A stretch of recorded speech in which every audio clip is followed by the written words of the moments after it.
welcome back to another video, and today I'm going to focus a little bit more on fat loss versus weight loss, okay? Because I feel like so many people get hung up on the scales and they get so confused, they don't know what weight loss means versus fat loss, and it's really important that you understand. Because most women say that they want to lose weight but then end up not being happy with how they are looking, and it's because it's not weight that they want to lose particularly. Weight loss and fat loss are not the same thing, and this is what I want you to take away from today, okay?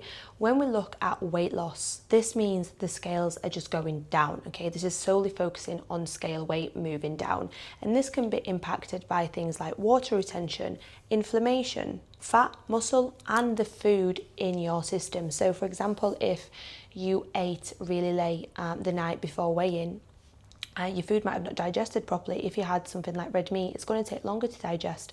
So then your scale weight might be up. If you are due your period, if you are in your luteal phase approaching your cycle, you're naturally going to hold a little bit more water retention, so the scale weight is going to be up. If, for example, you had a really hard leg session and you wake up and your muscles are sore, something called DOMS, your weight is naturally going to be up because of the inflammation. If, for example, you have hormonal issues or you're insensitive to some food and you're not meant to eat gluten or dairy, if you eat that, that's going to cause some levels of inflammation within your body, meaning that the scale weight is going to be up. So when people say, I want to lose weight, that is not what they mean, okay? They mean they want to lose fat. And if you find yourself, you start a fat loss phase or you start a diet as such, that's a better term to use, and you find that, the first 2-3 weeks your weight is coming down a lot, 1 kilo, 1.5 kilos, 2 kilo, that is not fat, that is weight coming down, and it's more than likely water retention and inflammation that you was holding on to. Now, when we look at fat loss, this is what most people want, but they don't realize that it's what it is called. Fat loss is basically reducing fat whilst maintaining muscle. So what that does is it changes your body composition, so you might even weigh the same, but you will look a lot tighter across your midsection. You'll find that you'll have more definition. You have that overall toned look and tighter all over, okay? That is fat loss. And yes, it is slower, but it is way more effective because you actually get into the goal that you want, rather than focusing on the scale weight coming down 2 kilos when body fat doesn't drop off that quick. If it's smaller over a longer period of time, it is more than likely fat loss. And a prime example is I've been in a dieting phase, recently, and I know when, I was unwell and I was due my period, my weight was up 1 kilo, and then the following week I was 1.5 kilos down, and it's not because I lost 1.5 kilos of fat.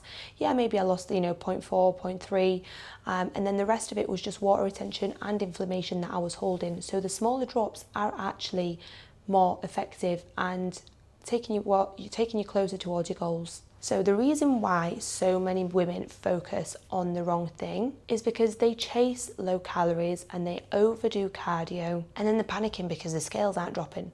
Well, if you're putting your body under so much stress with, an aggressive calorie deficit and overdoing training so that your body isn't recovering, scale weight isn't going to move. And I see this all the time with ladies that come to me when they're starting the 1200 calories, training 5, 6, 7 times a week, cardio, weights, trying to do everything, and like, don't my waist stop moving? Well, guess what, honey? It's not going to. And then as soon as we start increasing the calories and taking the stress load off the body, that things start to come down, and it's because they were inflamed, they were watery, and that's why the scales were going up. It's not fat.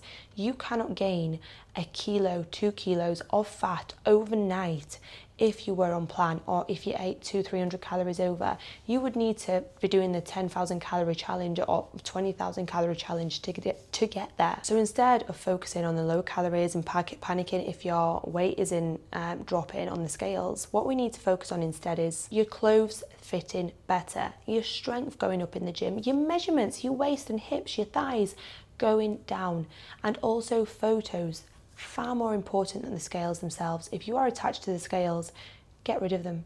They're no use. They're only going to mess with your head. So strength being up, measurements being down, and clothes fitting better are all measures of progress that are going to give you a better indication of what is going on, rather than focusing on those scales that lie and that aren't telling you the full story. So what we need to do is shift our focus, okay? Focus on getting your daily steps in and ticking your daily boxes, like I just said, steps, repeat yourself twice, Dom. Strength in the gym, protein intake, your sleep, and just being consistent, and the progress will happen. You don't have to keep killing yourself. And how you want to track this is by how you feel day to day, really important, your photos and your measurements. Scales are just one factor that we sometimes look at as, you know, a pattern, but if you get attached to them, I would not bother weighing yourself. So if you've been chasing a lower number on the scales rather than actually looking in that mirror and looking at how your clothes fit, then this is your reminder to stop.